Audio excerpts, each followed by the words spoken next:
In The Last Samurai, Tom Cruise plays the role of Nathan Algren, who is a American soldier who comes to Japan in order to recruit military for the Meiji people. During his time there, he grows to love samurai culture as much as I have watching the movie. So I'm doing this presentation on the accuracies and inaccuracies of the movie and how well they portrayed the actual event, among other things. So let's get started. There we go. First question: how strictly accurate was it? The movie did a pretty good job considering it was an action movie with portraying samurai culture.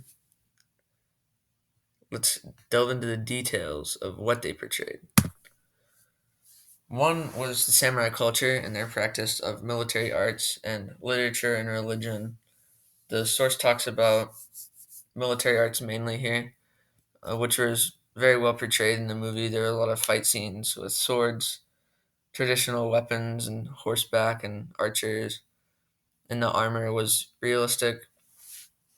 Samurai were very well portrayed in the movie, as it was kind of the main feature of the movie there. So yes, the movie did do a great job portraying this culture. It wasn't too over embellished.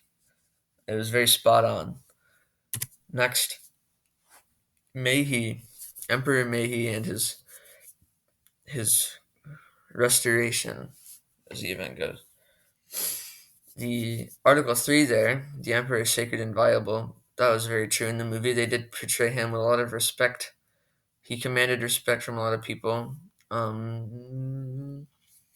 There was scenes where even the samurai gave him respect, even though they were on opposite sides. And it's very accurate to the time period. The emperor was portrayed as a sacred and inviolable person, and he had all the power, just like these articles say. Um, Very accurate there too. The Meiji Emperor did have a lot of power, and the movie did portray him as having a lot of power. Kind of stuck up a little bit too. He was definitely an egotist, but he wanted the best for his country. A sad truth here: women didn't have a lot of rights yet, and the movie does portray this. The housewife Taka in the movie is shown mostly cleaning floors and making dinner and other chores. Who Algren, Tom Cruise's character, takes advantage of there a little bit. Um, so, which is an unfortunate truth. Japan was like that, and it is accurate. In the time, women didn't have a lot of stuff yet. They didn't have a lot of things to do because of the Confucian culture that they adopted from China and Japan and whatnot. Didn't really value women that much. Didn't give them a lot of opportunities, so they were relegated to the house. And that is seen in the movie as well. Some inaccuracies include in the top left there's a ninja scene that happened. Don't think the ninja scene ever happened.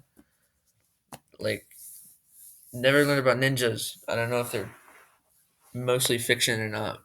I don't think a ninja scene ever happened in real life. In the top right, Nathan Algren, who is an American soldier in the movie, and who fought in Indian wars in America, or Native American wars, depending on what you want to call them. He was actually a French officer named James Jules Brunet, who fought in fought in wars, but not in America. He came to Japan, so the culture there is a little different. Different people. Algren is never real. Tom Cruise's character is never real. In the bottom left, Katsumoto, who was in the movie, was actually a man named Saigo Takamori, who was a soldier. Different names there. He was based on him though, so fairly similar there, but not exactly right. I don't know why they changed his name. Obviously, maybe just not to mess with the sacredness of his name in Japan. Bottom right is a picture of the actual Boshin War. Overall, very accurate movie. They did a very good job portraying everything. Next is the director analysis. Edward Zwick directed the movie. He has a lot of experience portraying cultures, like in Glory in the top left, which is about an African American unit in the Union Army during the Civil War, and a Western themed in America, Western time period in the bottom right, Legends of the Fall. Both directed before The Last Samurai, gave him a lot of experience with dealing with time periods in some culture aspects, which gave him a lot of, say, experience with culture, and that helped him to portray The Last Samurai in a more accurate fashion. And that did make The Last Samurai into something a little more than just a samurai movie. Zwick has a talent for portraying unique culture. The samurai culture was very, very unique, and it deserves to be represented that way. How did the real events begin? Some pictures there include real Meiji people, real Japanese drawings of the war, and real battle trackings that happened in the Satsuma Rebellion, which is depicted in the movie. The real Emperor Meiji up there in the top right, and the an edict, the Charter Oath up in the top left there. Number 4, you can see evil customs of the past shall be broken off, and everything based upon the just laws of nature. He wanted samurai class gone. Obviously, the samurai didn't like this, so they rebelled. They rebelled against his ideals that he put in this Charter Oath. And that's kind of the context there. Some of the things that he put in place that made the samurai angry at him. They didn't want progress. They wanted tradition. Fukaza, in the top left, was a Japanese. Fukuzawa Yukichi. He was a Japanese, you could say explorer, mostly a traveler. He wrote about his trips to Europe and the Japanese sightings of European steamboats, and he says that that is what kicked them off into the industrialization of the Meiji Restoration.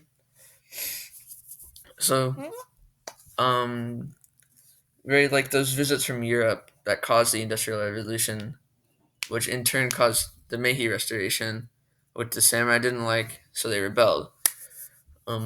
He says he visited Europe and he saw that Japan had made a bunch of progress with the Meiji Restoration. They were at par with Europe, and so they really developed in a few decades, from that sighting of a steamboat all the way to the future, which where Japan is this massively developed state.